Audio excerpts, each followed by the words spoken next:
한국 시간 12월 7일 새벽 2시에 경기 일정 릴리즈가 있었습니다. 이렇게 나왔습니다. 일정표가. 이렇게 본다고 잘 보이지는 않을 거니까 어쨌건 여기 코리아 있죠. 코리아, 과달라라, 유럽 플레이오프 팀과 대한민국이 이때 과달라라에서 첫 경기가 있고요. 그 다음에 이제 그 멕시코랑 대한민국 경기도 과달라라에서 있고요. 남아공과 대한민국의 경기가 몬테레이에서 있습니다. 근데 이렇게 보기는 너무 복잡하니까요. 정리를 하자면요. 대한민국의 경기는 한국 시간 6월 12일 오전 11시입니다. 점심시간 1시간 전이겠네요. 직장인들. 점심시간 1시간 전에 덴마크, 북마케도니아, 체코, 아일랜드 여기에 승자랑 이제 경기를 하게 되는 거고요. 그리고 또 이제 멕시코와 대한민국의 경기는 6월 19일 오전 10시에 있습니다. 그리고 또 이제 그 남아공과 대한민국의 경기가 6월 25일 오전 10시에 있고요.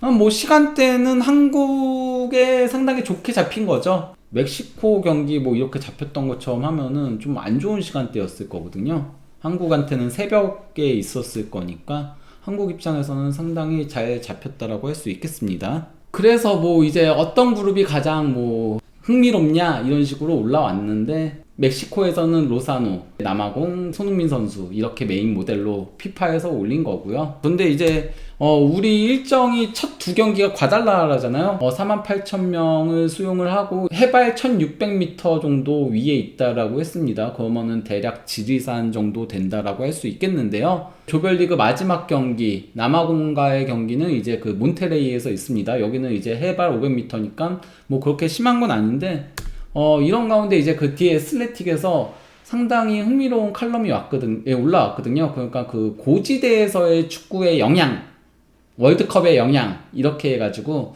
러닝백, 그러니까 뒤로 달리는 것과 이제 숨을 쉬는 데 있어서의 대가가 필요하다. 그러니까 좀 안 좋다라는 내용인 건데요. 그래서 제가 이거를 조금 요약을 했습니다. 1969년에 이제 그 브라질 감독인 살다냐가 고지대가 이제 경기력에 미치는 영향을 주목을 했고, 그래서 이제 그 전문가인 라 마르틴 다코스타의 제안으로 멕시코 시티에서 있는 1970년 월드컵에 대비해 고도 훈련을 도입을 했다라고 해요. 그래서 그 해발 2000m가 넘는 지역에서 호텔도 없고 아무것도 없는 벌판에 숙소를 구했대요. 훈련장을 구해가지고 거기서 이제 그 사전 적응 훈련을 실시했고, 그게 이제 그 1970년 월드컵 우승의 중요한 요인 중 하나로 평가된다라고 하는 겁니다. 2026년 월드컵은 멕시코 시티랑 과달라라 등 고지대 경기장에서 열린다. 몬테레이는 여기에는 고지대에는 조금 적용되지 않는 건데, 그러면서 이제 고도 환경에는 산소 포화도가 낮아져 근육이 빨리 피로해지고 축구에서는 고강도 활동이 약 30% 정도가 감소된다. 그러니까 능력이 조금 감소된다는 건 거죠. 거기다가 회복 속도는 50% 이상 저하될 수 있다는 연구 결과가 있다. 즉 경기는 더 느려지고 체력 부담은 커진다. 개최국 멕시코는 모든 조별리그를 고지대에서 치러 적응 면에서 유리하다. 왜냐면 멕시코 시티에서 경기들하고 과달라라 여기서만 하거든요. 그래서 반면 원정팀들은 사전 고지대 훈련, 저산소 환경 시뮬레이션 등 대비 전략이 필요하다. 단기 체류로 효과를 보겠다는 전략은 통하지 않으며 최소 5일에서 7일 이상의 적응이 권장된다라고 합니다. 우리도 가가지고 조금은 훈련이 필요하다라는 거죠. 고지대 적응 훈련이. 그러면서 수분 섭취, 영양관리, 수면 등 회복관리가 중요하고, 고지대 경기 이후 치르는 다음 경기에서 더 큰 체력 저하가 나타날 수 있다. 두 경기 연속 붙는 게 조금은 그 두 번째 경기에는 악영향을 끼칠 가능성이 있는데, 첫 번째 경기가 덴마크고 두 번째 경기가 멕시코니까 멕시코전은 우리가 굉장히 가혹한 환경에서 경기를 치르게 될 위험성이 있다라고 할 수 있겠습니다. 그래서 이제 뭐 고지대 경기 선수 몸에는 무슨 일이 해가지고 해발 조건이 멕시코 시티는 2200m 더 높죠. 다행히 우리는 멕시코 시티에선 경기 안 합니다. 그러니까 이건 다행이고, 과달라라에서 이제 경기가 있고요. 그래서 인체 변화가 혈중 산소 포화도가 감소하고 근육 산성화가 올라가고 피로 누적 속도도 올라가고, 그리고 이제 경기 영향, 고강도 활동 거리 약 30% 감소, 회복 구간 활동량 약 50% 감소, 경기 속도 전반적으로 느려짐인 거고, 이제 회복 관리 해가지고 탈수 위험이 증가하니까 수분 섭취가 필수이고, 탄수화물, 글리코겐, 회복 중요, 그리고 수면의 질 관리 필요. 뭐 이런 식으로. 대응 전략으로는 5일에서 7일 정도 적응 훈련 필요하고, 저산소 텐트, 마스크 활용 가능하고, 단기 체류 전략은 효과 없다. 이렇게 나온 겁니다. 그 기사를 조금 발췌를 한 건데, 그래서 거기서 이제 전문가들이나 이제 해당 고지대에서의 경험이 있는 선수들의 그런 얘기들 같은 게 나온 거거든요. 일단 뭐 프랑스와 발로 그 라발 대학 교수, 퀘벡에 있는 캐나다 퀘벡에 있는 대학교라고 하는데요. 그 교수에 따르면은 고도가 높아질수록 기압이 낮아진다. 그 결과 산소를 포함한 모든 기체의 부분압이 감소한다. 이 중에서 문제되는 건 산소이다. 산소 감소는 지구력과 유산소 능력의 직격탄이다. 이 과정에서 젖산 같은 부산물이 발생한다. 근육이 산성화되고 이는 경기력 저하로 이어진다. 뭐 그러면서 고도 환경에서는 저강도 활동 거리 자체가 약 10% 감소한다. 하지만 고강도 활동은 더 크게 줄어든다. 저강도도 감소하지만 고강도가 훨씬 줄어든다는 겁니다. 그러면서 5분간의 고강도 활동 이후 회복 구간을 분석했는데, 그 결과 회복 구간에서의 활동량은 해수면 대비 50%나 줄었다라고 합니다. 그리고 이제 마르코 에체베리, 볼리비아 전설인데, 1994년 월드컵 당시 그 우리랑 경기가 있었을 때, 그때 이제 볼리비아 대표팀 에이스가 에체베리였거든요. 근데 부상 때문에 그때 나오진 못했지만은, 어쨌건 뭐라고 했냐면요. 볼리비아에서 그 고산지대에서 계속 있는 사람이었는데도 회복이 문제다. 뛸 수는 있는데 다시 숨을 고르는 게 힘들다. 전력 질주하는 건 가능하지만 그 다음이 어렵다라고 했고요. 이제 네이마르가 볼리비아에서 경기가 끝나고 나서 인스타그램에 이런 식으로 올린 거예요. 이건 진짜 비인도적이다. 말도 안 된다. 모든 게 다 나쁘다. 이렇게 얘기를 했던 거였고요. 그리고 또 이제 프랑스 발로도 이제 다시 적응은 갈수록 좋다. 잠깐 들렸다 오는 방식은 아무 의미 없다라고 한 겁니다. 이거는 이제 뭐 여러 군데에서 이제 시뮬레이션을 돌린 거거든요. 대한민국은 A조 3위로 32강에 오를 거라고 예상을 했어요. 그래서 벨기에랑 붙을 걸로 봤고요. 여기 이제 시뮬레이션 상에서는 D조 1위를 미국으로 봤죠. 그래서 이제 캐나다랑 붙을 예정으로 봤고, 뭐 이런 식으로 이렇게 뜬 겁니다. 어쨌건 간에 여기서는 대한민국이 3위로 올라갈 거라고 예상을 한 거고요. 그리고 또 이제 이 풋볼 랭킹스, 여기서는 이제 엘로 등급별 시뮬레이션을 돌렸어요. 그러니까 에로 랭킹으로 한 건데, 에로 레이팅 같은 경우는 그거잖아요. 엘로 박사죠. 예, 엘로 박사가 이제 상대 전력 대비 이제 경기 결과들을 통해서 그래서 이제 순위를 나누는 거거든요. 참고로 엘로 랭킹에서는 우리나라가 28입니다. 원래는 피파 랭킹은 22위인데 엘로 랭킹에서는 조금 더 떨어져요. 이게 조금 더 변별력이 있다라고 얘기들을 하거든요. 엘로 랭킹이 원래는 체스나 이제 장기나 바둑에서 쓰던 랭킹인데, 이거를 이제 축구에도 도입을 해가지고 하는 건데, 예, 그리고 참고로 멕시코가 22, 그리고 덴마크가 17위. 제 기억엔 그렇습니다. 어쨌건 간에 그 엘로 랭킹으로 봤을 때는 우리나라가 마찬가지로 A조 3위로 올라가는 걸로 돼 있습니다. 그리고 여기서는 이제 튀르키예가 D조 1위로 올라가고, D조 2위는 미국은 이쪽으로 가게 되는 거죠. 그 외에 이제 다른 거를 보더라도요. 일단 ESPN에서도 여기 이제 월드컵 예측이 나온 거거든요. 그룹 최고의 경기로 멕시코 대 한국을 뽑았습니다. 그래서 이 경기가 굉장히 재미있을 것이다. 거기다가 멕시코가 개막전에서 만약에 승리하지 못한다면은 그러면 한국 상대로 고전할 수 있다. 이러면서 산티 히메네스랑 손흥민의 맞대결에 관심을 보이고 있더라고요.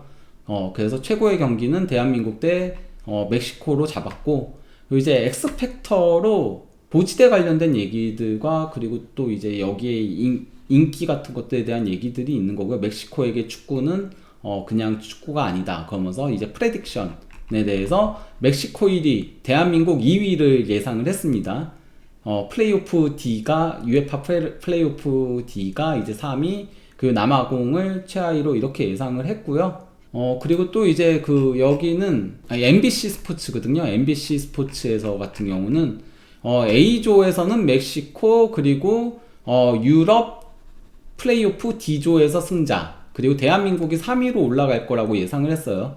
그래서 퀄리파이 as one of best third place 팀이라고 예상을 한 거죠. 예, 그래서 이제 B조도 캐나다가 3위로 올라갈 거라고 예상을 했고요. 여기 이제 이탈리아나 이쪽 승자가 1위라고 예상을 했고, 뭐 그렇습니다. 그래서 이렇게 쭉 보면은 이게 그러니까 3위라고 다 올라간다가 아니에요. 여기 G조 같은 경우는 이란 못 올라가거든요. 그리고 또 여기 J조에서는 알제리 3위에도 못 올라가고, K조에서는 우즈벡이 3위에도 못 올라가고, L조에서는 파나마가 3위에도 못 올라가고, 이런 식으로 예상을 했습니다. 대한민국이 여기서는 3위로 올라갈 거라고 예상을 한 거고, 여기는 이제 스포팅 뉴스인 건데, 여기 같은 경우도 대한민국이 2위를 할 거라고 예상을 했습니다. 의외로 그러니까 대한민국 2위 할 거라고 예상을 한 데들도 많긴 해요. 어쨌건 간에 멕시코가 1위 예상이 좀 많긴 합니다. 아무래도 고지대도 있고 하다 보니까 1위로 예상하는 데는 없긴 하고, 대부분 어쨌건 2위 혹은 3위 이 정도로 예상을 한다라고 할 수 있겠고요. 3위로 올라간다라고 예상을 했을 때의 우리의 이제 예상 경로를 조금 그려본 거거든요. 먼저 그 조별리그 첫 두 경기가 과달라라에서 있잖아요. 그 조별리그 마지막 경기가 이제 몬테레이에서 있거든요. 근데 과달라라에서 몬테레이까지는 약 640km고요. 비행시간이 1시간 20분에서 1시간 40분 정도 걸린다라고 합니다. 그러고 나서 3위로 올라가게 되면은 시애틀로 가게 돼요. 시애틀로 가게 되면 이 이동거리가 좀 길죠. 그래서 시애틀로 이동하게 되면은 약 2860km 이동거리고, 비행시간은 4시간 15분에서 4시간 45분이고요. 혹시라도 우리가 32강 다음에 16강에 가게 된다면은 이건 좋습니다. 예, 16강은 시애틀에서 그대로 있고, 그 다음에 8강은 로스앤젤레스에서 있습니다. 그래서 로스앤젤레스까지는 시애틀에서 약 1550km고, 비행시간은 2시간 15분에서 2시간 35분. 뭐, 이렇게 됩니다. 그렇겠죠. 2위로 올라가면은 미국서 LA에서 하게 되죠. 2위로 갈 경우에는, 그리고 또 이제 3위를 한다고 해서 우리가 시애틀 가서 한다는 보장은 없어요. 보스턴 가서 할 수도 있어요. 이거 보면요, 우리 조가 갈 수 있는 게 3위 했을 때는 여기 벨기에 있는 조나 아니면 독일 있는 조예요. 그래서 그냥 예상을 한번 해볼게요. 우리가 1위로 올라갈 경우에는 여기 이제 3위 그룹과 붙게 되는데, 그건 뭐 스코틀랜드도 될 수 있고 다른 팀도 될 수 있습니다. 뭐 스코틀랜드나 아니면은 여기서는 이제 이집트로 예상을 했네요. 그러면은 뭐 이렇게 붙을 수 있는 거고요. 2위로 올라가게 되면은 아마도 이탈리아나 아니면 스위스랑 붙게 될 가능성이 높아요. 여기 조는 이탈리아가 올라온다면은 이탈리아, 스위스가 1, 2위를 할 가능성이 높기 때문에 그래서 이탈리아 혹은 스위스랑 붙게 되는 거고요. 그 LA에서 경기를 하게 되는 거고요. 그리고 3위가 될 경우에는 여기 아니면 여기예요. 여기 아니면 여기인 건데, 독일하고 붙거나 아니면 이제 벨기에랑 붙는데, 여기서는 이제 벨기에랑 붙는다라고 예상을 한 거죠. 그리고 그 다음을 만약에 보자면요, 그냥 이건 재미삼아서 보는 거예요. 뭐 진지하게 보는 건 아니고, 1위를 할 경우에 여기 16강이 안 좋아요. 16강에서 잉글랜드하고 붙게 됩니다. 멕시코에서 경기인 거고, 잉글랜드랑 붙게 됩니다. 16강에서 굉장히 안 좋아진다 라고 할 수 있는 거고요. 그리고 2위로 올라갈 경우에는 네덜란드와 모로코 승자랑 붙게 됩니다. 여기도 좀 까다롭죠. 그리고 이제 3위로 올라가게 되면은, 만약에 이쪽에 배정된다면, 독일 쪽에 배정된다면은 올라가도 프랑스랑 붙게 될 거고요. 아마도. 그리고 열로 가게 되면 여기가 은근 괜찮은 거예요. 일단 벨기에도 지금 어쨌건 일본 포트 중에서는 가장 약팀으로 평가받는 게 벨기에거든요. 개최국 제외하고. 개최국 제외하고는 벨기에가 가장 그래도 어쨌건 간에 골든 제너레이션의 나이도 들어가고 있고, 수비도 좀 흔들리고, 유럽 예선에서도 그렇게 성적이 좋지 못해서 일본 포트, 개최국 제외한 일본 포트 최하체를 벨기에로 다들 뽑는데, 거기다가 올라가면은 여기서 물론 뭐 D조를 튀르키예로 예상을 했는데, 또 미국을 예상하는 경우도 많아요. 미국을 예상하는 경우도 많거든요. 그래서 어쨌건 간에 튀르키예건 미국이건 여기 승자랑 붙게 되니까 의외로 16강에서도 나름 괜찮아져요. 그래서 트리를 놓고 보면은 여기가 가장 좋은 트리긴 해요. 트리만 놓고 보면. 아무튼 뭐 그래서 우리가 만약에 시애틀에서 경기를 하게 된다면은 그러면은 뭐 루멘 스타디움에서 열릴 예정이죠. 여기 루멘 스타디움은 말발굽 형태로 이렇게 올라와 있어가지고 소리가 굉장히 안으로 쏟아지는 예, 그런 형태로 되어 있는 곳이라고 할 수 있겠고요. 그리고 또 이제 그 로스앤젤레스 소파이 구장인 건데 여기 같은 경우는 세계에서 가장 비싼 구장으로 유명하죠. 가장 최첨단의 구장 중에 하나인데요. 2020년에 완공된 7만 명 수용 가능하고요. 굉장히 아름답습니다. 이렇게 뭐 3패 안 하면 다행 뭐 이러시는데 너무 비관적으로 얘기하지 마시고요. 그래도 결국 갔는데 우리 선수들이 최대한 많이 올라가는 게 좋죠. 감독과 뭐 축협에 대한 비판은 비판대로 하는 거고 또 이제 선수들 응원은 응원대로 하는 거고 그리고 예 월드컵 관련된 거여서 그냥 뭐 길게 준비는 안 했습니다. 그냥 스케줄만 좀 보여드리려고 한 거고요. 예전보다 토너먼트 올라가긴 쉬워졌어요. 3위도 올라가니까. 거기다가 48개국이어가지고 난이도가 내려가가지고 예전에 이제 각 조들의 평균 피파 랭킹과 이번에 평균 피파 랭킹 비교하면은 차이가 크거든요.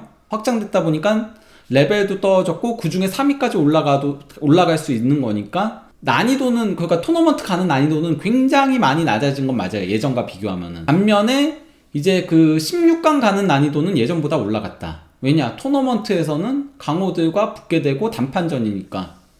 그래서 예전 32강에서 16강 갈 때보다 지금이 더 16강 가긴 어려워졌다라고 개인적으로는 생각을 합니다. 뭐 대진운이 좋으면은 16강도 쉽게 갈 수 있긴 하겠지만은 근데 우리가 또 조이리 한다는 거를 보장할 수도 없고 솔직히 말하면 쉽지 않고 조이리 한다는 게 그래서 16강 가기는 예전보다 어려워졌다. 그래서 8강 가긴 더 어렵다. 1위가 물론 베스트죠. 16강만 노리는 거면 1위가 베스트인데 근데 이제 16강 가면은 1위로 16강 가면 16강이 좀 힘든 팀이 기다리고 있긴 하죠. 2위로 할 때보다 더 힘든 팀이 기다리고 있긴 하죠. 잉글랜드는 어쨌건 간에 프랑스랑 같이 프랑스, 스페인, 아르헨티나랑 같이 4강으로 불리니까 2위로 가면 LA에서 하긴 하죠. 예. 2위로 올라가게 되면은 이탈리아, 스위스 중에 한 팀 만날 가능성이 높고요. 뭐 그렇습니다.